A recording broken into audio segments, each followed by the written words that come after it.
mic. Please stand for the pledge. I pledge allegiance to the flag of the United States of America and to the republic for which it stands, one nation, under God, indivisible, with liberty and justice for all. Thank you. The roll call, please. Mr. Arcuri? Mr. Boga? Here. Mr. Brodsky? Here. Mr. Coyne? Here. Mr. D'Elia? Here.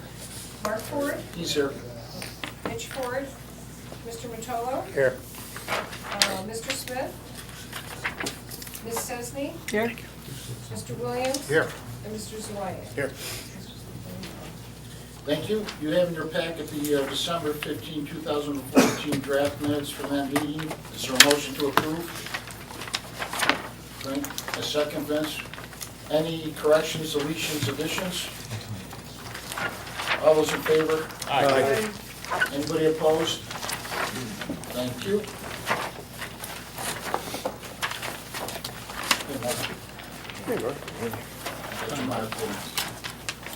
Next item on our agenda, election of officers.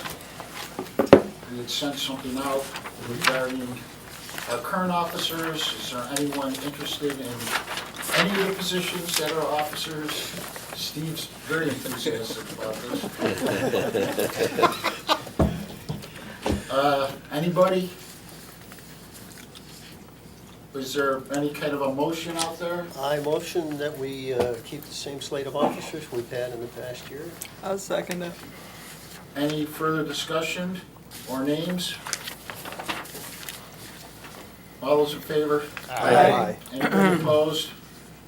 Thank you. Thank you very much. Thank you. Next item is professional services, hire and actuary. Who's got that, Pat? Jim. Oh, hey, Jim. As most of you know, we provide health insurance to our retirees for a limited time period. Starting in 2009, government accounting standards required us to report that liability that's calculated among other information that's disclosed in our financial statements. So we have to provide an actuary, census data, and other information, and they project lifespans and different information like that. So we need to hire an actuary to calculate that liability. We went out to bid, and we received 4 proposals back. One from the firm that has been doing it since 2009 and 3 new groups. I put together an internal committee and we reviewed and we graded the proposals. We went back and forth. There's a wide span in prices that they presented to us. We are recommending that we go with a firm that it's not the lowest priced, however, I think we get the best value for that. It's approximately it ranges between $7,000. The bids range between $7,000 and $9,000.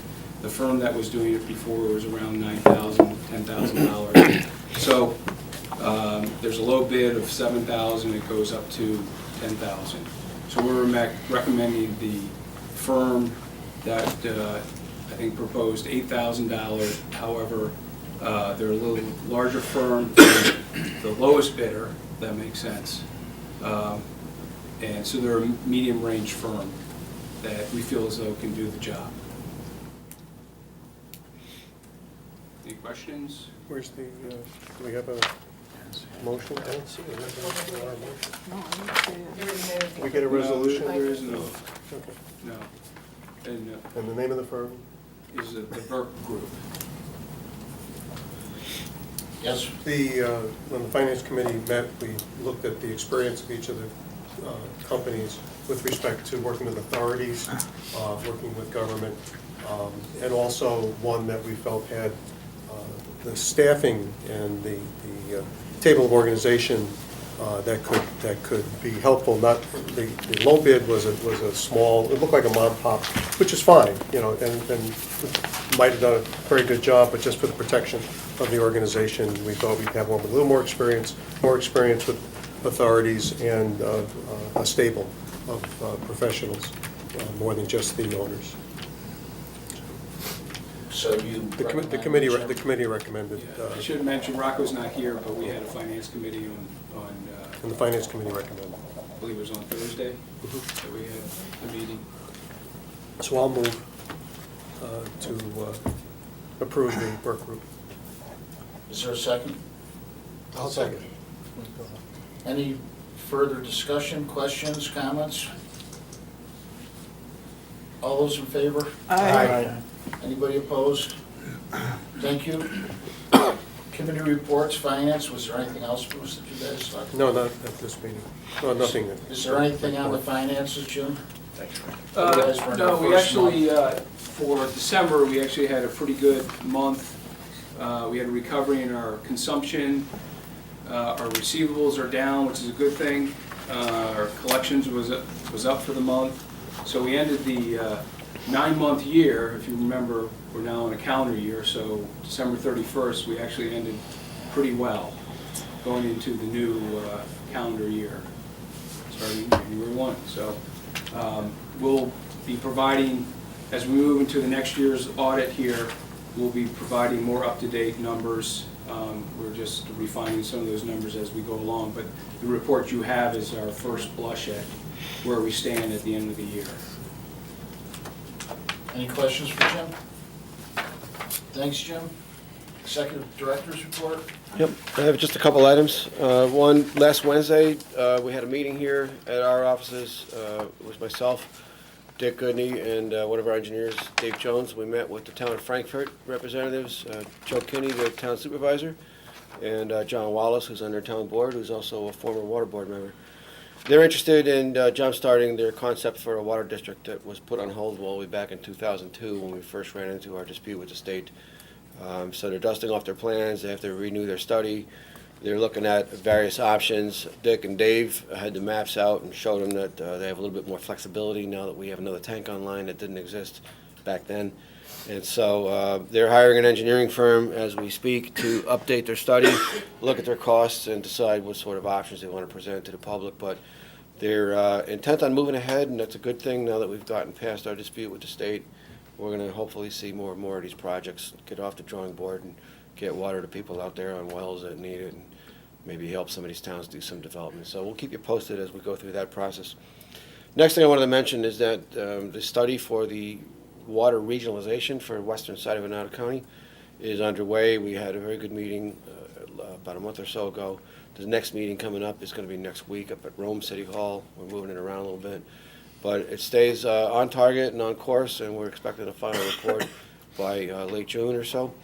And that process should be pretty wrapped up, and then we'll see where we go from there. But just want to let you know that they are, the engineering firm, GH2, is doing a good job. They're staying right on schedule, and they're right on top of it. Next thing I want to mention is that I had some conversation with our attorneys at Hancock Estabrook Law Firm. I might have mentioned at the December meeting that we sent a reminder letter to the Canal Corporation, just letting them know that as we get into this season coming up, late February, early March, mid-March, the next 6 to 8 weeks is when we, at times, have run into a little bit of a problem where the reservoir starts getting low, and because of cold weather, the snow hasn't melted yet, and it's not filling back up. So we sent them a reminder letter, but the reason why we did it at this particular time in December was because we also found out that Canal Corp was in negotiations with Brookfield Power on a new settlement agreement, because you may recall back in 2007, Brookfield Power had to shut their plants off and go online when the state ordered the flows cut real low.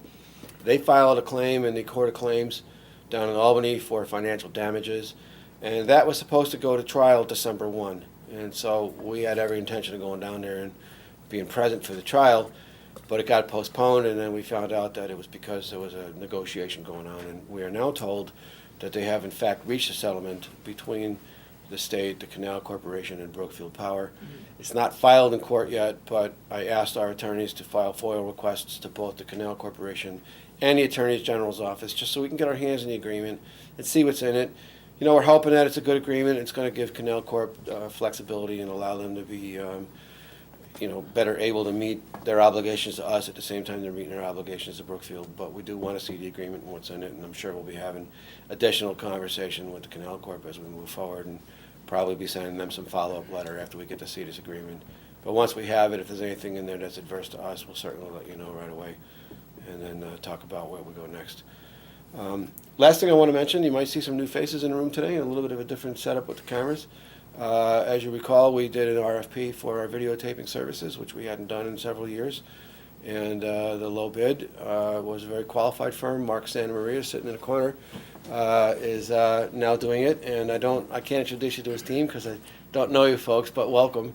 And Mark does the Common Council meetings downstairs. So if you've seen them on TV, you'll know that they do good work. So you'll be seeing these folks in here for the foreseeable future, and we're looking forward to working with you guys. So can't wait to watch it on TV and see how it looks. If you have any other questions for me, I'll be happy to take them. Otherwise, the last item that I was going to update you all on is something that we'll be discussing in executive session. We did have a meeting with the Teamsters to try to breathe some life back into our negotiations with them.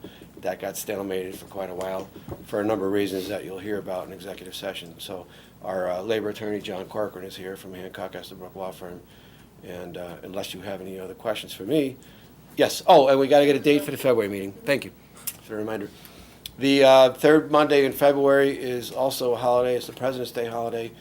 I'm also going to be away that week at a conference, the AWWA Utility Management Conference.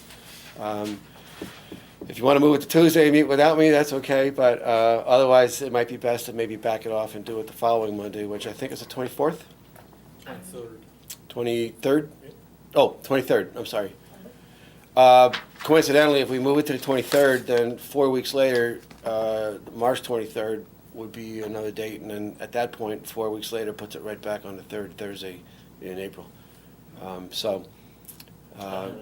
If it's agreeable to everybody else, then we'll shoot for the following Monday in February, which would be the fourth Monday, I guess. And that's the 23rd, and I'll be back from the conference. So, great. We'll put a reminder out to that. Thank you, sir. Any questions or concerns for Pat? Any old business? Any new business? Oh, sorry, Bruce. Yeah, just a quickie, the audit committee will be meeting soon to review our audit, which is final, dated as of today, and we'll be getting it distributed, and the committee will be reviewing the findings, which everything appears fine, again, this year, and then share everything with the board.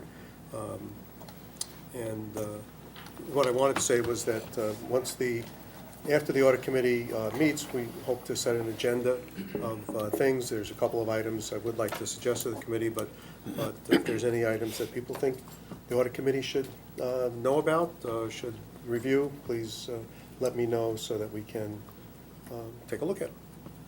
Great. Thank you. Anything else? Yes, Vince? Does the internal auditor meet with the audit committee? Yes. Yeah, okay, great. Anything else? That's it. So do Thank you. I know. Yes. With that, we need a motion to go into executive session to discuss labor negotiations with our labor attorney. I'll move that. Is there a second? I second it. Any further discussion? All those in favor? Aye. Anybody opposed? Thank you. Indeed.